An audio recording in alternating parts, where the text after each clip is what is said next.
Muy bien, este es el ejercicio número 3 y dice lo siguiente. Durante la construcción de una casa, un albañil utiliza un montacargas motorizado horizontal BC, compuesto por una plataforma que se monta sobre los rieles unidos a los lados de una escalera para transportar una serie de bultos de tejas A hasta el techo. El montacargas empieza su movimiento desde el reposo. Al principio se mueve con una aceleración constante A1, como se muestra en la figura, la cual está de color azul, y dice, después se desacelera a una tasa constante A2, que en este caso yo la agregué al dibujo y la puse de color rojo, y se detiene en D, cerca de la parte superior de la escalera.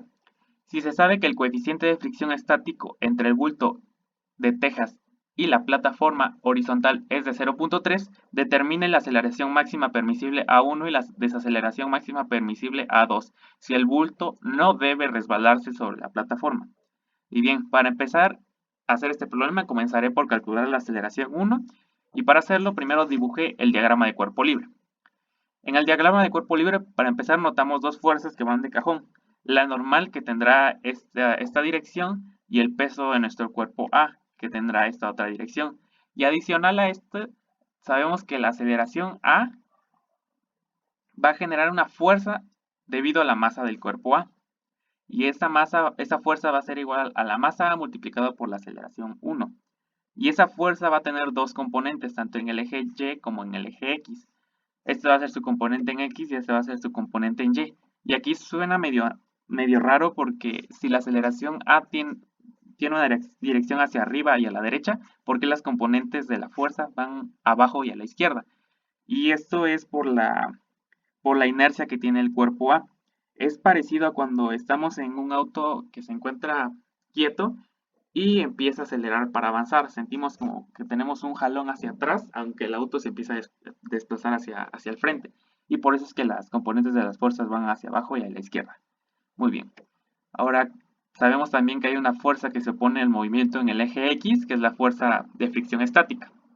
Y en este caso, si la componente de la fuerza A en X va hacia la izquierda, la fuerza de fricción estática va hacia la derecha, porque se opondrá a nuestro movimiento.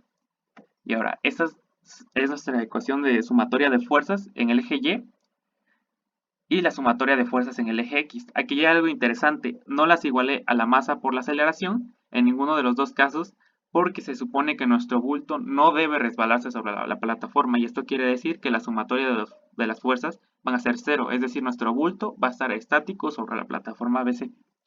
En el caso de la sumatoria de fuerzas FY, tenemos la normal menos el peso de A menos la componente en Y de la fuerza A.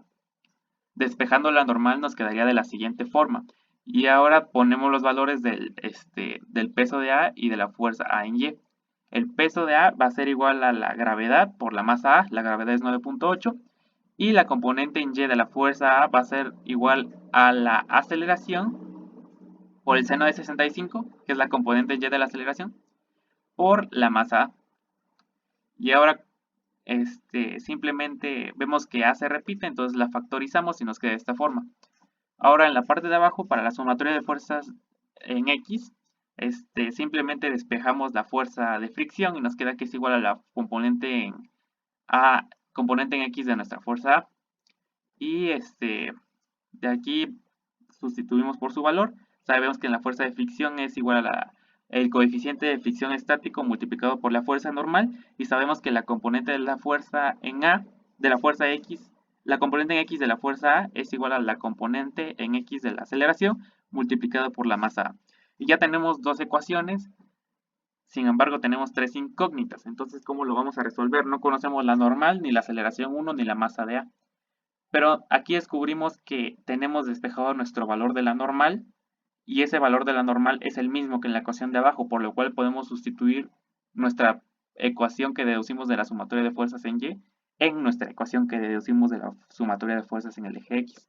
Y nos queda de la siguiente manera: 0.3 multiplicado por el valor sustituido de la normal es igual a la aceleración 1 multiplicado por el coseno de 65 por la masa. Y aquí notamos que la masa se encuentra repetida y multiplicando en ambos lados de la ecuación, por lo tanto la podemos eliminar y nos quedaría de la siguiente forma. De aquí simplemente desarrollamos esta ecuación y nos va a quedar de la siguiente manera. Como último paso despejamos a la variable A1 para conocer su valor y ese es el resultado final de la aceleración 1. Tendrá un valor de 19.47 metros sobre segundo al cuadrado. Ahora que ya conocemos el valor de la aceleración 1, vamos a calcular el valor de la aceleración 2. Y lo que notamos aquí es que, para hacerlo más fácil, yo ya dibujé la aceleración 2. Y esta, como va a desacelerar ese objeto, la dibujé con sentido contrario al de la aceleración 1. Y como primer paso, pues vamos a hacer nuestro diagrama de cuerpo libre, el cual va a cambiar un poquito con respecto al anterior, porque la aceleración tiene un sentido contrario. De cajón ya sabemos que tenemos la normal hacia arriba y el peso hacia abajo. Y adicional a esto sabemos que la aceleración 2 multiplicada por la masa de nuestro cuerpo va a generar una fuerza y esa fuerza va a tener dos componentes, tanto en el eje X y en el eje Y. La fuerza en el eje Y va a tener esta dirección y la fuerza en el eje X va a tener esta otra. Y ahora, en este caso, la aceleración se dirige abajo y a la izquierda y nuestras componentes arriba y a la derecha. Este caso es igual al anterior, solo que en este caso, imagínense que van en un auto y el auto se detiene de golpe, es decir, desacelera de golpe. Entonces van a sentir que ustedes como que se van hacia el frente. Y es exactamente lo que pasa aquí, aunque la aceleración del auto fuese dirigida hacia atrás. Entonces aquí la aceleración va dirigida hacia abajo a la izquierda y la reacción que tiene sobre nuestro cuerpo A va a ser que va a generar una fuerza hacia arriba a la derecha, como muestro en mi diagrama. Y como tenemos la componente en X de la fuerza hacia el lado derecho, o positivo de las X, nuestra fuerza que se opondrá al movimiento tendrá un sentido contrario. Y al igual que en el problema anterior, haré mi sumatoria de fuerzas. Igual que en el problema anterior, la sumatoria debe dar 0, puesto que el objetivo es que nuestro cuerpo no se mueva sobre la base BC. Entonces estas son las sumatorias de fuerzas. En el caso de la sumatoria de fuerzas en el eje Y, de igual forma despejo la normal, sustituyo los valores correspondientes, factorizo el valor de la masa A y nos quedaría de esta forma. En el caso de la sumatoria de fuerzas en el eje X, simplemente despejo la fuerza de fricción y ya sé que esta es el coeficiente de fricción por la normal y la componente en X de la fuerza es igual a aceleración 2 por el coseno de 65 multiplicado por la masa.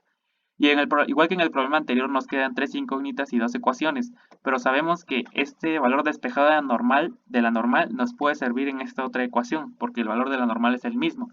Entonces sustituimos el valor de esta ecuación en la otra y nos quedaría de esta forma.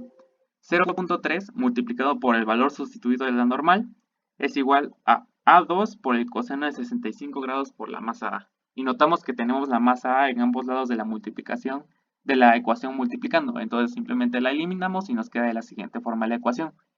Y aquí simplemente desarrollamos la ecuación y como último paso despejamos a la aceleración 2, a la variable A2 para conocer su valor. Y así es como descubrimos que su valor es de 4.23 metros sobre segundo al cuadrado. Y da en positivo porque por la dirección que yo le di al principio al vector A2. Entonces eso sería todo y muchas gracias.